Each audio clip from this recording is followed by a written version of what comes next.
केसर के गंध लेके पुरुआ चल रहे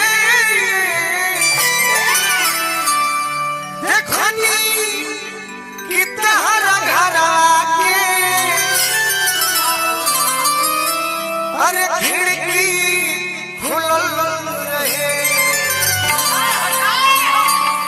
दुनिया में हमारे तीन आदमी गुरु भाई, गायत्री ठाकुर जी, भरत शर्मा जी और पहले हमारे गुरु हमारे पिताजी। लेकिन आप पर कोई उंगली उठाता है, कोई गलत नजर से देखता है तो बड़ा तकलीफ होता है। तहरा पके उठा के